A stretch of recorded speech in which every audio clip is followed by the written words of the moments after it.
artists. I feel like I just explained, I have more of y'all, even though I'm not from here. Let me explain that. I'm not from here, y'all. I'm from Chicago. Right. Shy Boston. Really? Yes, I'm from Shy Boston. So, So, I mean, I've been here for about like 15 years. So my son's 15, so I've been here about 15, 16 years. But this is my thing. You know, like, we have so many good artists. What do you think, not like a blockage, but what do you think is going to take for us to get pushed, for us to get seen here in Boston? this question is like such a constant in Boston hip hop. This is about Yes. 30 It's years old. such a constant. 40. Like, Shit. you know, I don't have the answer for that question. I think that we just got to keep grinding. Right. You said it. We just got to keep grinding, you know, Facts. because that Create answer our is market. so. That's That it. question is so repetitive when it comes to Boston artists. Exactly. What is it going to take for Boston to get Who's on the gonna be the scene? next one to blow? Who knows what it's going to take? Somebody just got to keep working. That's it. That's what's You up. know, Right. just got to Right. keep working. Keep Right. working, and eventually it's going to happen. Right. You So I know, hope so. Cleveland just won a title They for the just got first time in chip. how many years? All right. 65? Yeah. Some Some ridiculous crazy. astronomical number. Yeah. You know, 65. so It was 65. it's First gonna happen. championship Eventually somebody's gonna do it. You Course, know, of and time. like when that person does it, like everybody just has to show their support to that person. And you know, once one person does it, it's gonna open a floodgate for more artists to go through and do what they do. That's what's up. So let's talk a little bit more about your music videos. How many videos have you done? I haven't done a lot of videos, but I got a few videos up on YouTube. Wadu Dem, Get Into It. I haven't done a lot of videos. It's odd because like my manager was a videographer. Mm, So, but we were more focused on the music. right. When I was doing my thing, like videos, like how the everything is about the image right now. Right. Like everything is visual. When I was doing my thing, it was like majority about the music and getting the music out. Right. But right now, it's more about the visuals. So it's like with my new project that I just finished, I'm gonna do more visuals and get that out there. And So that means you're gonna do some videos. yeah, yeah. And who's gonna be in that next video? Well, you know, we'll work that out. We'll work Dre, that that's out. not the answer I was looking for, Miss Dre. Kizzy- See, Dre, you Miss- didn't even Miss- Miss you didn't Kizzy like my Keys is gonna post. be in Okay, that thank you, Dre.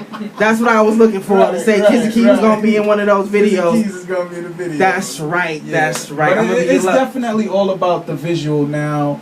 YouTube streaming, anywhere you can stream visuals on now. That's like it's everything right now because everybody want to lock in and watch something. You know, that's basically what it like. The game is like it revolves around the visual now. So you have to do more visuals. You know, Yes. and I like do videos too, just let you I know. wish we was ahead of the game when I was doing my thing with you know, the whole polymorph movement with that because you know I have over 12 mixed CDs, you know, Okay, I was and gonna not a ask lot that of too. visuals, you know.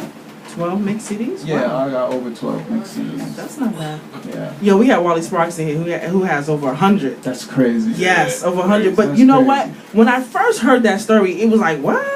But when he told it, what happened was he said that he just wanted to get himself out there. Mhm. So what he did was any beat was hot, anything was hot, he just kept doing it. And Right. he did 53 in 1 year.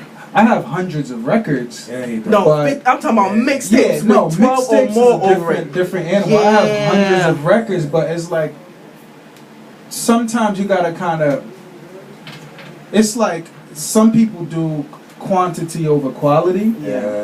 And you Yeah. kind of don't want to get into that with music. Nope. You know, you kind of want to put the quality music out. Right. You can record a 100 records, Yeah. but 20 of them are dope. Right. You don't want to put all 100 records out because it's still a representation of you.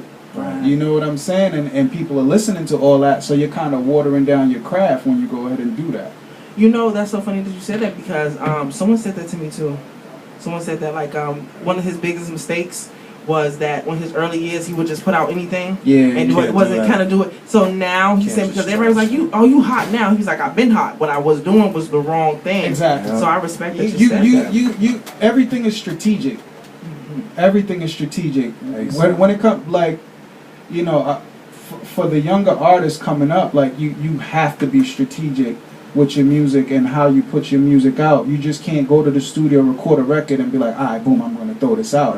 Right. You know, you got to get the quality mix on it. Yeah. You got to make sure everything sounds right, because everybody is hyped to put a record out. Yeah. But if you put it out and it doesn't sound right, you're taking away from yourself.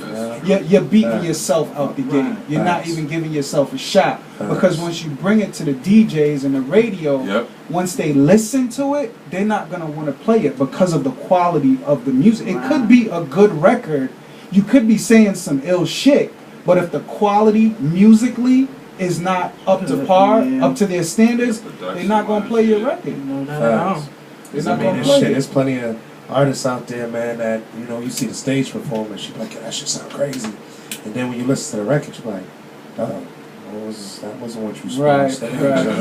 That ain't the same quality, you know what I mean? Because some cats sit there and one portable device, it sounds okay. And you put it in your car and it sounds extra bassy. And you play it in the club and it's distorted as shit. Yes. You know what I mean? Don't get me wrong. Record your music. You know what I'm saying? Record your music. But don't put it necessarily put it out there. But just make sure the quality is correct before you put it out to the public.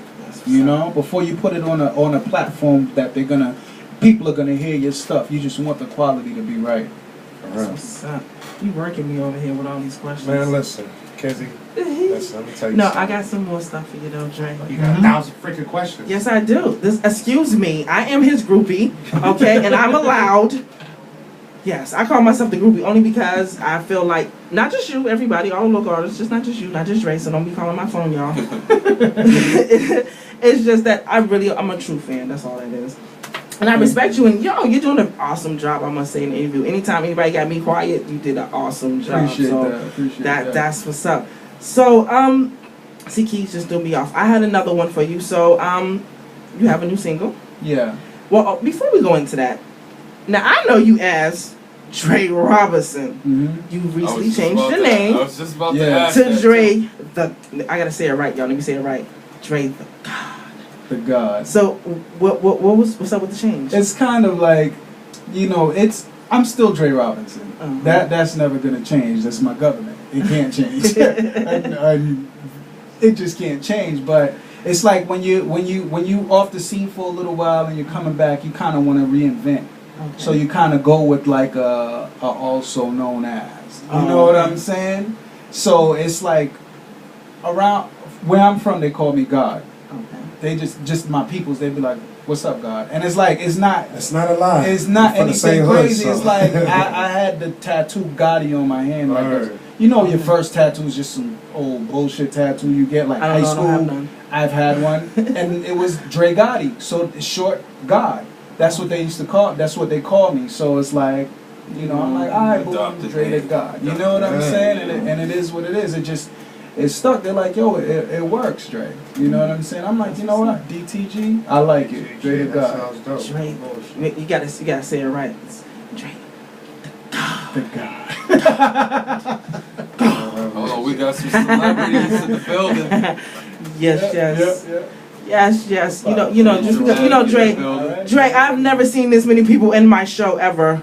They all here because of doing the most. Get your Mr. President, get your stuff. I am a man. Come through, pay some on. Yes, he is the big deal. Mr. Abs. I ain't gonna front on just because I ain't got no filter. I don't like that man. But hey, Abs. He's another artist. Hey, listen. He's another artist in the building. Before you start hopefully he has spit some bars. Hopefully Abs will spit some bars for us before we go. There's no hopefully. We gonna get a cipher going. That's why I wanted to say something before you started digging into your 32 questions. Because out of everybody in this bad boy right here, I know my brother since I was a little picnic, and I'm dead ass serious. I used to hop the gate, cut through his backyard to get to the loop. That's real shit. Back when his family used to have the wickedest blood clot cookouts on Jacob and Balu. A real thing, you know what I'm saying? And literally, before I even became first name, Mr. Last Name Keys, all that good shit, I was a nervous ass nigga. And Dre used to put me on the spot plenty of times. Once he heard me blow once, I'd be strolling through Jacob, they'd be out there squad. And then he'd be like, oh, they got this R&B nigga right here. They're like, oh, kids, my nigga can't sing. Yo, Keys, hey, yo, sing that shit, nigga. Right. And then I'd sing it, and then Dre was always, every time I bumped into him, because I started hosting more shows of DJing. So every time he popped up, he's like, "Damn, you hosting this too? Okay, you out here." Yeah. Yo, keep going, keep going, keep going. And then the movie Hair Show came out. Queen Latifah. Yeah. And when that movie came out, I remember I was high as fuck. I just got the shorty crib, and all of a sudden I heard, "Ain't nothing like it when I step up in the club. It's burning up in here." And I heard, I'm like, "Wait, Drake Robinson." I'm like, wait. You got a DVR? Press the button. She's like, "Wow." I'm like, "I know him. I grew up with him. That's my man. This nigga's on a movie. Oh shit, we lit." And then I listened to it, and it just made me say, you know what? Yeah. There's no way in hell that they can't say Boston Can't Rock On. If a man had a popular single to a point where Mobb Deep had no choice but to hop on the remix. Right. You dig what I'm saying? Like, it was an original ballad, him and JV, and then Mobb Deep hopped on it, and that shit went monumental to a point where he was going to BearShare. Remember that download site? I used to literally type in J Robinson, and all his shit would pop up. Pandora, all that. Like, stuff. Yeah. So that's how you know the man's been out here. That Get Right record was my first big record. It started getting spins across the country, here to Cali, the world. I was in New York with that joint. 250 to 500 spins a week on the Get Right record across the country. It was on literally every radio station. And it was on the they had a party scene in that Hair Show, and my company we got the record on the movie. Yeah, like they literally in the middle of the movie, they dancing and you hear the song in the background. I'm like, in the party scene. It was pretty cool. People calling me like, "Yo, you know you're in this." I'm like, "What?" So I called the label like, "Yo," they're like, "Yeah, we got the joint on the soundtrack for Hair Show." I'm like, "Oh shit." So it's like forever. That's actually my DVR collection. Like, no bullshit, because I like the movie. And on top of that, I show love to my bro, because I mean, it's I mean, just like how he said he did millions of shows. Literally, I seen majority of them because I was either hosting, setting up, or DJing for it. Yes, actually, speaking of that, big ups to Meeks, who told me to make sure she shot you out. She used to call you out. She did a couple of shows with you, Meeks. I don't know what name she went by back then, but she's on that she's on that Throwback Thursday show 2.0. Big ups to Meeks, who's at work. She couldn't make it. She was like, "Drake Robinson." She was like, because I was like, "Oh girl, he fine." Because you know, every time I say it, I gotta make sure I let everybody know that you fine, so the ladies know to to tune in. She was like, "Oh, I know him. I used to call him out all the time. We used to do the show." So she was like, "Make sure you let him know."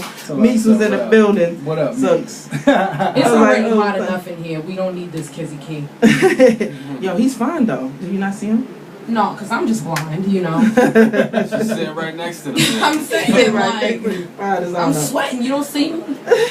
So before we get into your new single and your music, I'm gonna throw off a little bit of your music. Right. I see lately that